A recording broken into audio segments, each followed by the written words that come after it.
everyone, and welcome back to my channel. I'm Carrie with Pins and Books, and today we are here to do the May wrap-up. So once again, I do want to apologize about the fact that I don't have an April wrap-up posted. I will be posting the info all around me here about the books and what they were rated, etc., etc. But that's just, I don't have access to it right now, which is very unfortunate. So I will be putting it here, that way you guys can see exactly what the stats were for April. April was my best reading month so far. Hopefully we can at least get close to that this month, hopefully, but we will see. We'll definitely have to see. But this last month, May, it was still a good reading month. I still got a lot of books read, things like that. Unfortunately, it was this very heavy stress month because that's the month when all of the medical stuff started and all this other stuff, and it was just a whole bunch of things going on. I thought it was going to be a really good reading month, and it turned into a heavy stress month. So far, for my stats for the month of May, we read 8 books, or I read 8 books, completed only 7. That is unfortunate. I read 3,134 pages. Please do remember that some of these pages are brought over from previous months. I didn't have an audiobook last month. My average rating was only 3.48. It seems to be right in the normal range of my rating averages. I acquired 17 to 18 books. I don't remember. I have to double check my transactions. What my thing currently says is 17. What you guys see here could be different if I remember to add the last book or not. Library books that I acquired was only 2. Technically I got out more than that, but I only read 2, so maybe I should be doing that a little differently. It is highly possible I should be doing this differently, so that could change as well. I didn't do any rereads this month. All of the books were new to me. I did DNF a book. I did start 3 series. So, yay, more series, because Lord knows I need more series, right? Anyway, so just a quick reminder on the TBR games for May. I had Booktuber Bingo, Paws and Bookshelves, Books of Paradise, The Lord of the Reeds, The Game of TBR, and this is the month I actually started the TBR Trail, The Quest, which is the TBR challenge that I play with a team, which has been a lot of fun.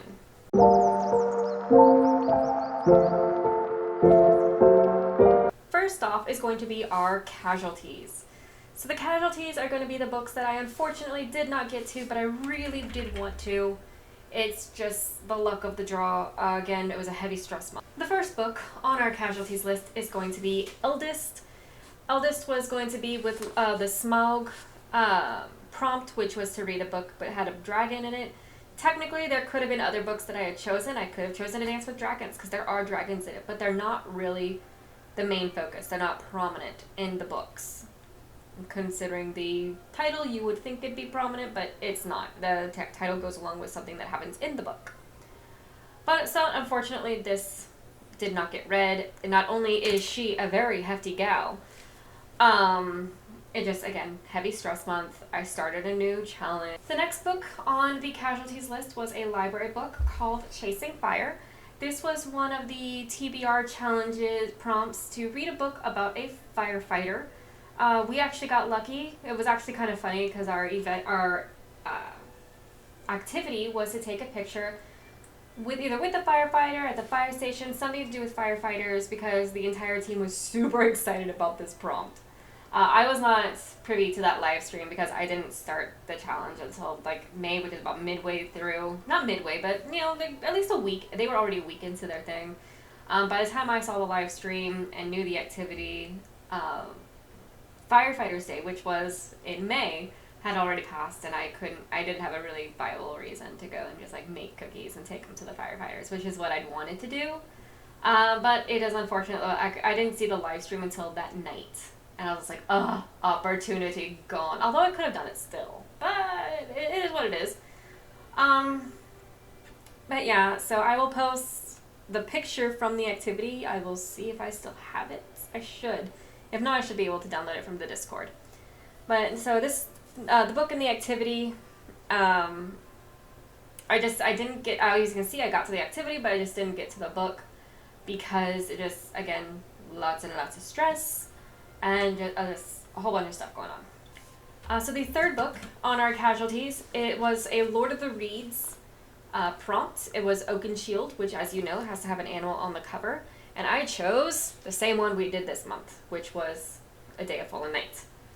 Day of Fallen Night is, again, I am like a little over halfway through it, so I'm really wanting to get into it. I really do. I really want to get to it this month.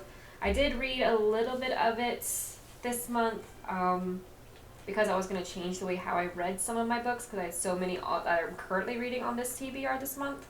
But then I changed it back because I like the way I'm doing it. But yeah, it is what it is. The next book on the TBR was both a Lord of the Reeds and a Game of TBR prompt. I can't remember the Lord of the Reeds prompt. I didn't have it written down, but the prompt for the Game of TBR was book about romance. Luckily, we got that prompt again, and it was, as you can see, The Dam. The next book was another TBR challenge book. Had to feature music, so I chose a book that would have started yet another series called Just Like Heaven.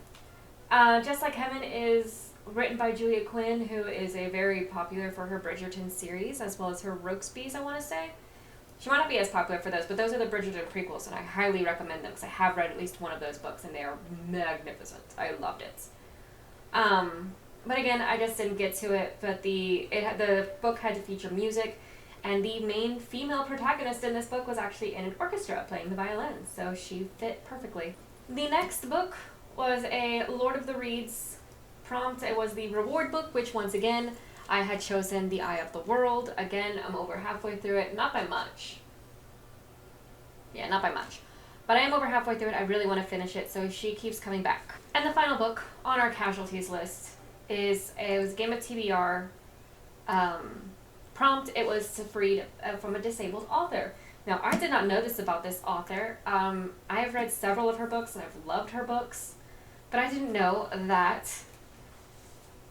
Laya, I don't know how to pronounce her first name, Bardugo, was disabled. So I got to learn something new about one of my favorite authors.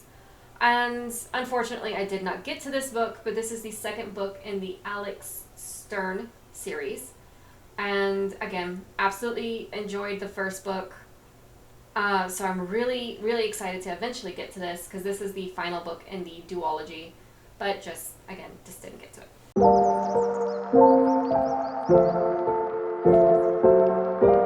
Our next category is going to be our fatalities. These are going to be our DNFs for the month. Luckily, there is only one, so this is good. Not fatalities. Fatally Wounded, that's what it was. Fatally Wounded. These are books that I opened but did not finish. The only one was The Hitchhiker's Guide to the Galaxy, which worked with a young adult sci-fi prompt. I enjoyed the book. It was good. There was no pull. So it was a good book. I'm not going to say it's not a good book. I do recommend reading the book. But for me, there was no desire to read it. There was no pull to read it. I was reading maybe 10, 20 pages. I read a couple pages, and then I would go and do anything else possible. So it's unfortunate, but that's what happens sometimes. So I did DNF it for that reason alone. It's not because it was bad. It's because it did not pull me in. It's a sci-fi humor book. It is funny. The movie is, from what I read, the movie was just on par with it. I just didn't enjoy it. Again, there was no pull. It was going to be like a 2-star because the characters were good, the settings were good. I mean, but there was no enjoyment or no pull to continue reading it.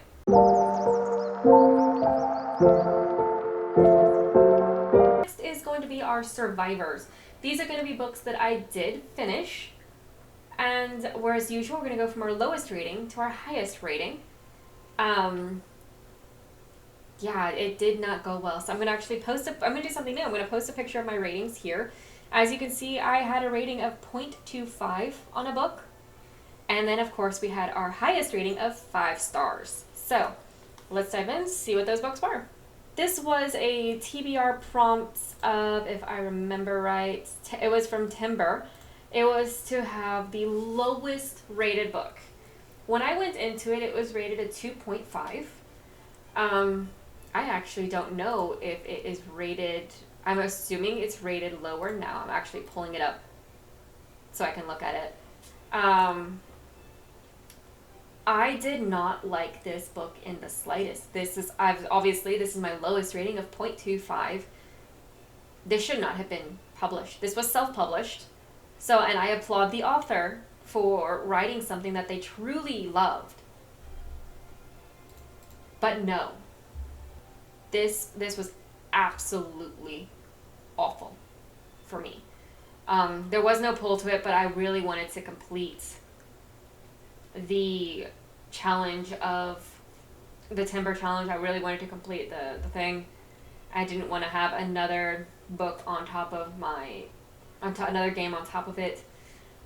But dear God, this book it rubbed me the wrong way. There were so much inconsistencies with this book, and it's the beginning of a duology. There's another book behind it, but I'm not gonna read it. Absolutely not. Emily Twist. It's supposed to be a gripping, epic, dark fantasy romance. Fantasy, yes. Iffy on the romance. Dark fantasy? Not a little bit. Epic? I wouldn't say epic. As for gripping, dear Lord, I struggled. And it is like a 200-page book. It's a 400-page book, excuse me. I struggled. Thank God I got this book for free. I'm not from the author or anybody like that, but I have a thing that I get sent emails on, and this was one of the free books on it, because no. No. It's absolutely awful. There are inconsistencies with the timeline, and so I'm going to read the book blurb real quick, because I think that this is going to be the best way I can explain it. So, a queen with relentless ambition, yes. A prince determined to have his way, yes. A woman with a dangerous secret. What secret? There is no secret, unless you're including a woman who is hardly mentioned. But that's not what it is. You have so the romance is between a prince and a woman who, from my understanding, was a lord's daughter, I believe, or at least a merchant's daughter. But something happened, and her stepmother took everything, so now she has to work in the market with things that she knits and all this other stuff. She has a twin sister, and their names are, okay, so we have one who's Elizabeth with an S, and the other one is Lisbeth, also with an S. All you did was take off the E and an A. That's it. So their names are not that different at all. And they're twins. So that's even better. And according to the blurb actually sounded really interesting, because you have a queen who has an ambition, who has her son who wants to have his way, and then you have this random woman with what's supposed to be a dangerous secret. And she trusts that secret to her twin sister. But there's no secret.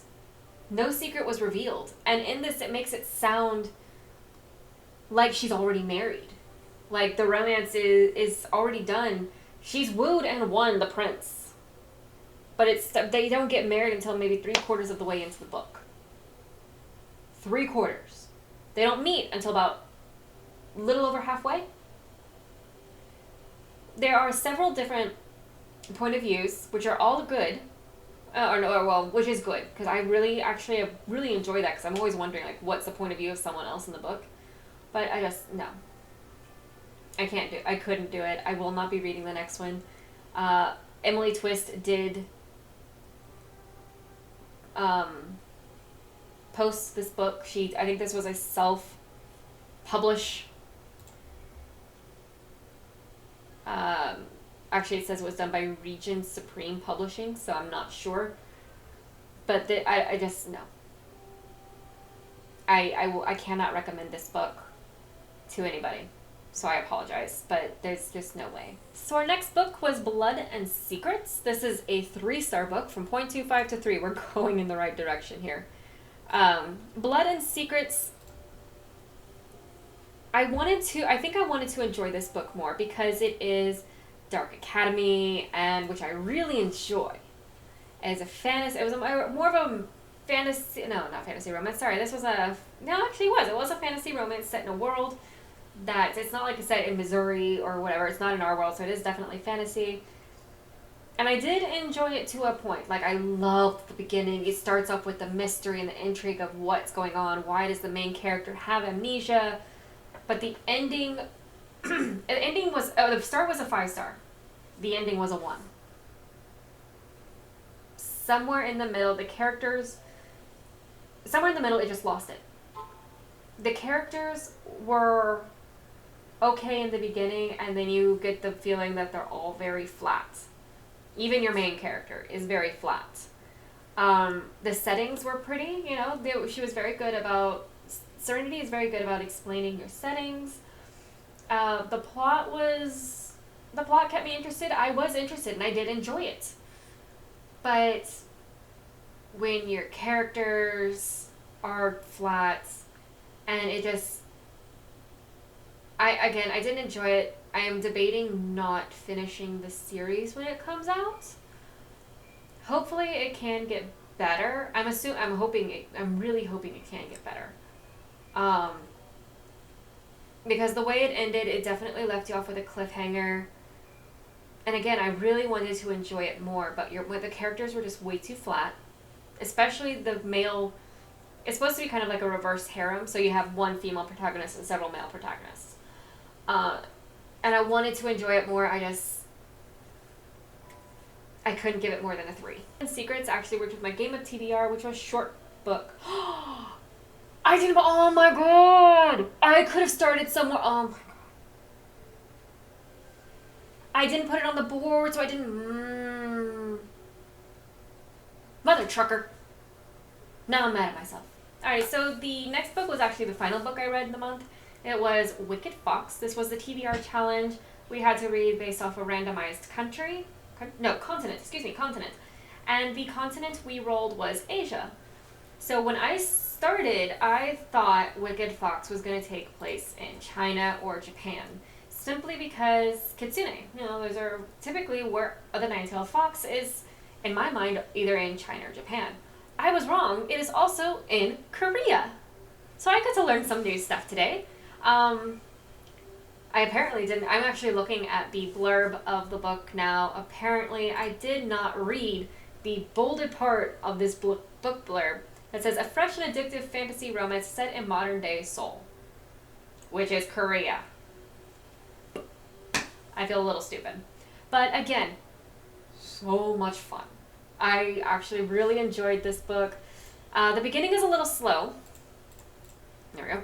The beginning was a little slow, but nothing, when it came to all my ratings, the lowest one was some of the characters, and then the plot were a 3. That was the lowest rating it got the entire time. I really enjoyed the characters. I enjoyed it. In the beginning, I didn't expect to enjoy it as much, which is why it didn't get a 5-star on my enjoyment.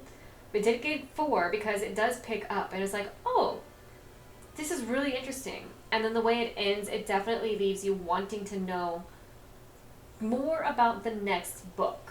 Because it is a duology, there is another book, and I'm really wanting to read it. I'm actually, to be honest, I'm actually debating on if I want to read it, because it does end nicely. Everything's kind of wrapped up in a bow for the characters. But again, it is what it is. So far, I'm enjoying it. I enjoyed it at this point in time.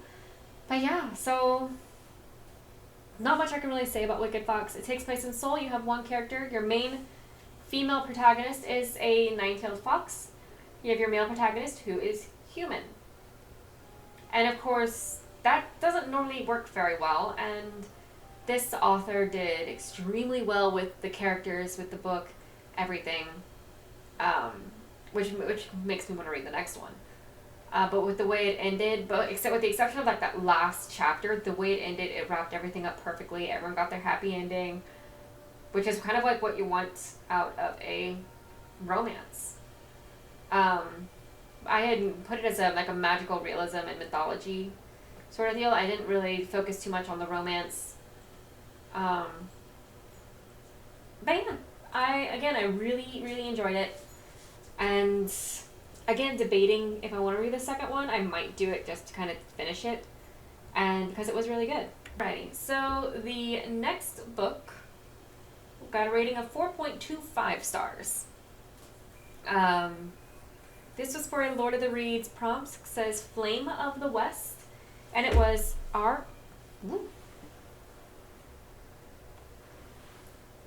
Crooked Hearts by Melissa Albert. This one was really good. I really enjoyed it. The beginning is a bit slow for me. But it really picked up. The style was good. So this one is, you kind of have you have two different timelines that you're following. You're following the timeline of the daughter, and you're following the timeline of the mother.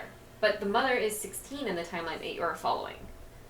So you have the daughter, who is Ivy, and then you have Ivy's mother. Alright, so you have the daughter, Ivy, who at the beginning of the book feels this kind of blah. She herself feels blah, not her character. But she herself feels kind of blah. She doesn't know why, but she feels like she doesn't fit. Like there's pieces of her missing. Then you have her mother, Dana, who she lost her mother. Her father is a drunk. He's in constant pain. But she's also got her BFF Fee, Fee, and they feel like they kind of don't belong in the world and things like that. So you're following two separate timelines, all leading to the end of the book.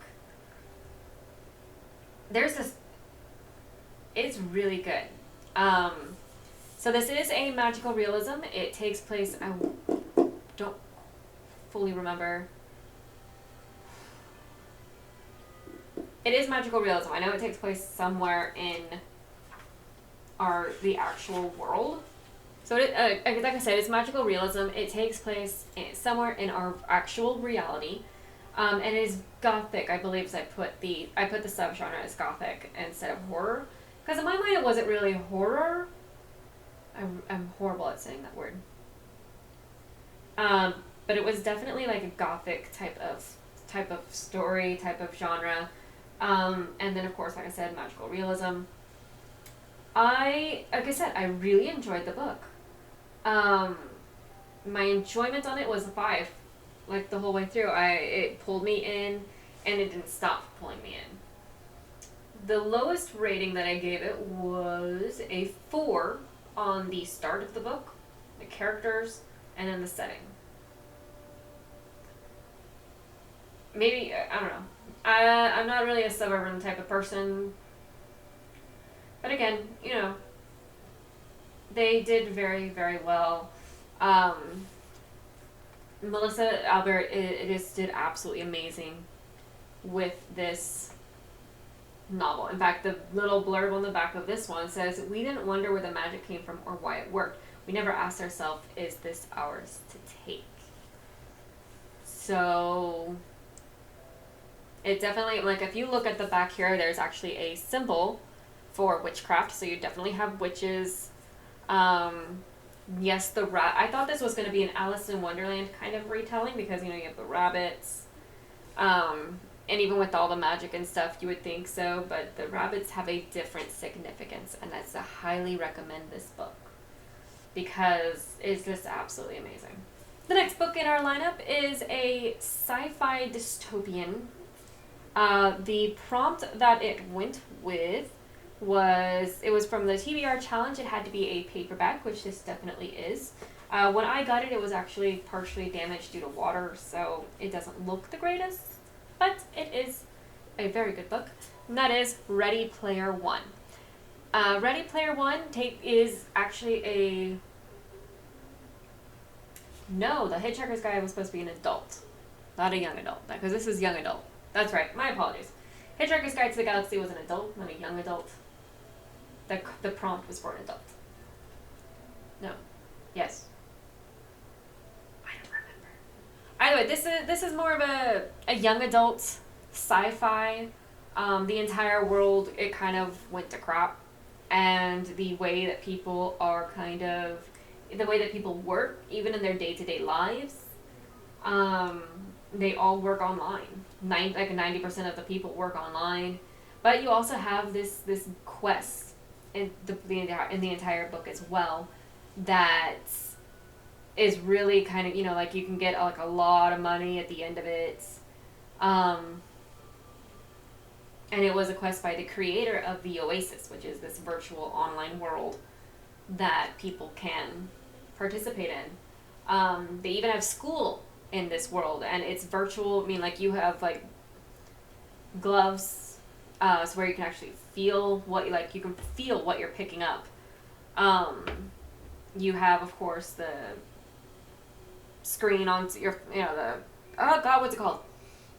Visor, I think they called it, would actually show you like the stats. You could have like a map here while your character is going, and then so it's like you have like multiple screens up at the same time, and it was really good. And so that's probably actually where our world is going towards. Hopefully not the going to crap part, but you have this kid. He starts off in this area where he's actually living in this area called the Stacks, and in fact that's supposed to be him right there. It's called Ready Player One, and I mean, like, he got into like all these old 80s games because that was the games that the creator of the Oasis went into. And when he died, he put out this one final quest. If you can find these 3 keys and complete these 3 challenges that can go with it, you will inherit the money of this area. So it's really good. I, again, really enjoy it. The characters you meet, you actually don't meet the in-person characters until the very end of the book.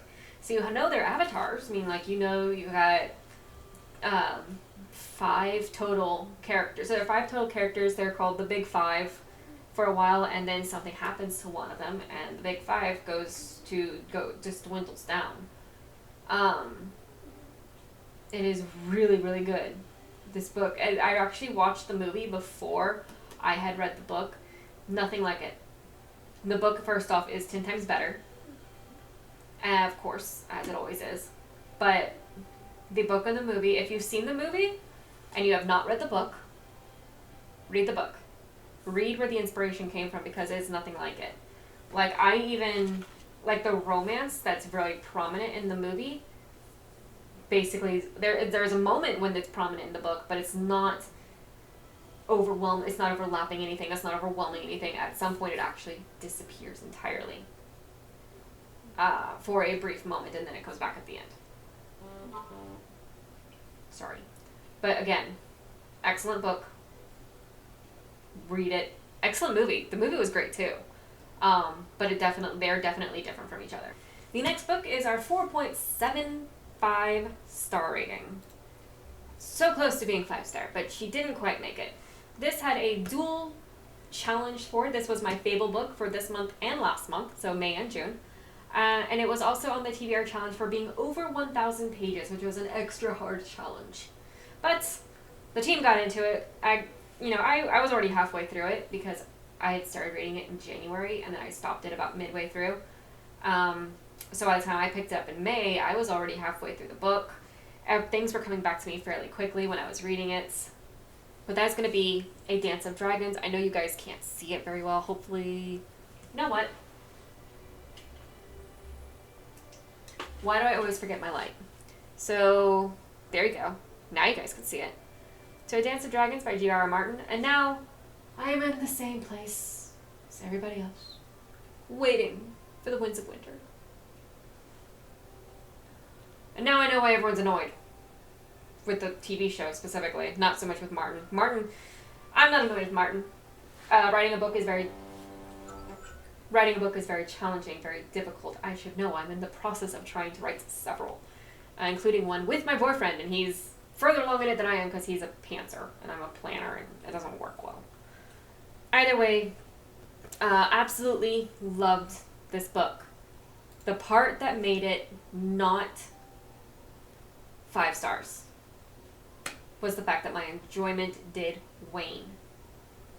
About the time that I stopped reading it in January, I was okay with stopping it. I didn't really want to continue reading on. That being said, I think I'm glad that I paused it when I did, because I don't think I would have enjoyed it as much if I hadn't. The start, ending, character, setting, plot, style, all of that is 5 stars. It was the enjoyment that had waned, and because of that, it only got like technically only got like a 4.93, which means it's 4.75 because I'm very meticulous on how I rate my books. You know, I mean, like, my 5 stars have to earn that 5 stars. And this one was very close. And I do absolutely love it. And this will definitely be a reread series. But it did not make the cut for 5 stars. And the final book. My 5-star book. This was 5 stars across the board. There was nothing under 5 in all of my ratings.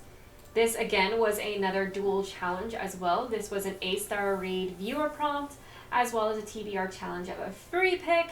This was the book that I've been looking forward to because I'd seen two actual TV series that were based on the books that come after it, but were technically written before it. But this is the start of like a 14-book series, and I'm okay with this. And that is The Lady of the Rivers by Philippa Gregory. I adored this book. This is the book. So though everyone knows who Henry VIII is. Well, his mother, Elizabeth of York, is the granddaughter of the woman who is the protagonist in this book. In fact, you even meet her mother in this book because her mother gets married and all that stuff. So in this book is Jocasta of Luxembourg. She is an English nobility, but she grew up and lived in France for her entire childhood. In fact, she didn't go to England, apparently, until she was married to her first husband, which I didn't know. I just know that at some point she goes to England because that's where the TV shows were based out of. Now, the TV show that comes after this and the subsequent book that comes after it is called The White Queen.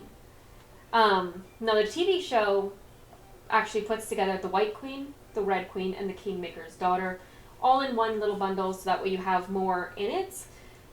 But the next book in this series that I will be reading eventually will be The White Queen, which is the story of King Edward and Elizabeth Woodville, who is known as the White Queen. So this takes place, you actually meet Joan of Arc in the beginning of this book. And the way the chapters are done, so the way the chapters are done is you have, I don't know how well you guys can see that, but you have the season, you have the area, and then you have the date, like the year. In this book, we have the Battles of the Cousins' War, which was the War of the Roses. So you actually kind of got to, okay, so say the book, the book ended in like the 1460s. So, 1464 we have here is one of the battles, I don't remember if that was a battle mentioned. Northampton, the battle at Northampton in 1460. St. Albans, I don't know how to pronounce it. You have 1455 and 1461, because there were 2 battles fought there, and so you have all this information. This woman has done her research, guys. You also have the family tree up to the point of the book for the cousins at war. So this is the Lancaster and York cousins, or family tree, up to the point, because as you can see, you have, on this side, you have Henry and Margaret of Anjou, who you actually get to meet in this book as well. You kind of get to see the decline or the incline, or the decline of the characters themselves. And even Jocasta So Jocasta, back in when her daughter was married to King Edward, was tried as a witch. She, if memory serves, I don't know if this is actual historical fact or not, but they claim to be descendants of a water goddess called Minosa. They claim to be descendants of a water goddess. So, which is why, her, Lady of the Rivers. That's also part of where that name comes from. You also have her husband, who was Baron Rivers, the first Baron Rivers, and that title was essentially just given to them because they were favorites of the king and queen, or Jocasta was a favorite of the queen. But you get to know more about kind of like what could have been life like in that time frame. And so Philippa Gregory did an extraordinary amount of research into this book. In fact, this is the part that I'm really excited for, because I was looking for something to help with my book. Now, my book that I'm writing is actually a fantasy series, but I absolutely love the story of the War of the Roses. Like, all the stuff going on, I absolutely love it. So, Jocasta, I actually took off the book cover, so you're going to notice that in this next little thing here, actually wrote her bibliography of all the information from when she was doing research into Elizabeth Woodville, and also where she found information on Jocasta of Luxembourg. So the White Queen actually came out before this book, but this is the prequel book, so it is technically counted as the first book of the series, which is why I wanted this one. Again, I loved it. 5 stars all around. In fact, so this is my book bracket. You guys are, I'm hopefully showing you the thing. This is my book bracket for the thing. This is where I'm keeping track of my favorites for the month. And then, of course, we'll have the book of the year on there as well. So January, you can see, was A Good Girl's Guide to Murder. Then February, we had Pride and Prejudice. Out of those two, you can see which one won. Then in March, we had Outlander. April, we had The Inheritance Games. Out of those two, the ratings for Pride and Prejudice were better. And then for May, we have The Lady of the Rivers. And of course, we'll have more as we go, but I'm feeling like this one's going to win because it got 5 stars. I mean, like, it wasn't 4.96, 4.9, it was 5. And the only thing I think that will change that is if of some sort of book this month actually ends up getting about the same, if not better. But I don't picture it. That this was a historical romance. It does have a bit of magic. The spice level was about I rated it about a 3, but it wasn't explicit, which is why I rated a 3 instead of like a 4. There were several scenes, but they weren't explicit scenes, so maybe it's more like a 2.5. But I absolutely love this book. I enjoyed most of the books on my series this last month. But I really, really enjoyed the books. But yeah, I hope you guys enjoyed. I will see you guys in a bit. Or I'll see you guys next time with book reviews. And hopefully maybe we'll get some ideas on some new videos. But I'm not sure how to do some of them or which ones to do. Either way, if you guys have any suggestions or any books, not books, but like any suggestions on video, don't forget to drop a comment down below so that way I can see it. But yeah, I'll see you guys next time. Happy reading!